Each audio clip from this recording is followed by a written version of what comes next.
ಎಲ್ರಿಗೂ ನಮಸ್ಕಾರ. ಇವತ್ತು ಶನಿವಾರ ಬೆಳಗ್ಗೆನೇ ಸ್ವಲ್ಪ ತರಕಾರಿ ಕಾಳು ಎಲ್ಲ ತೊಗೊಬಂದಿದ್ವಿ. ಬಟ್ ನನಗೆ ಡೀಪ್ ಕ್ಲೀನಿಂಗ್ ಮಾಡಿದ್ರಿಂದ ಟೈಮ್ ಆಗಿರಲಿಲ್ಲ ಎಲ್ಲ ರೆಡಿ ಮಾಡಿ ಇಟ್ಕೊಳ್ಳೋದಕ್ಕೆ. ಸೊ ಇವಾಗ ನಾನು ಕಾಳುಗಳನ್ನೆಲ್ಲ ಬಿಡಿಸಿ ನೀಟಾಗಿ ತರಕಾರಿ ಎಲ್ಲ ಜೋಡಿಸ್ಕೊಳ್ತಾ ಇದ್ದೀನಿ. ಈ ರೀತಿ ಮಾಡೋದ್ರಿಂದ ನನಗೆ ಅಡುಗೆ ಮಾಡುವಾಗ ತುಂಬಾ ಈಸಿ ಆಗುತ್ತೆ. ಹಾಗೆಯೇ ಸ್ವಲ್ಪ ಮಣ್ಣಿನ ಪಾತ್ರೆಗಳನ್ನ ಕೂಡ ತೊಗೊಂಡಿದ್ದೆ ನಾನು. ಅದನ್ನು ಸ್ವಲ್ಪ ನೆನೆಸಿಟ್ಬಿಟ್ಟು ಆಮೇಲೆ ಬಿಸಿಲಲ್ಲಿ ಒಣಗಿಸಿ ಇವಾಗ ಅದಕ್ಕೆ ಎಣ್ಣೆನ ಹಚ್ಚಿ ಇಟ್ಬಿಟ್ರೆ ಪಾತ್ರೆಗಳು ರೆಡಿ ಆಗಿಬಿಡುತ್ತೆ.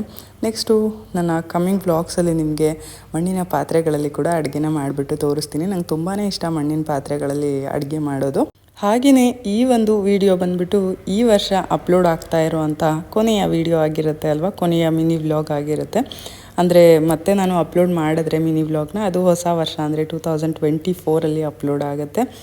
ನಿಮ್ಮ ಪ್ರೀತಿ ಪ್ರೋತ್ಸಾಹ ಸದಾ ಇರಲಿ. ನನ್ನ ವೀಡಿಯೋಸ್ ನಿಮಗೆ ಇಷ್ಟ ಆಗ್ತಾ ಇದ್ದರೆ ಖಂಡಿತ ನನ್ನ ಫಾಲೋ ಮಾಡಿ. ಇಲ್ಲಿಗೆ ಈ ವಿಡಿಯೋನ ಮುಗಿಸ್ತಾ ಇದ್ದೀನಿ. ಮತ್ತೆ ನಿಮಗೆ ಸಿಗ್ತೀನಿ ನಾನು ನಾಳಿನ ಹೊಸ ವಿಡಿಯೋದಲ್ಲಿ. ಬರಲಾ? ಬಾಯ್, ಸಿ ಯು.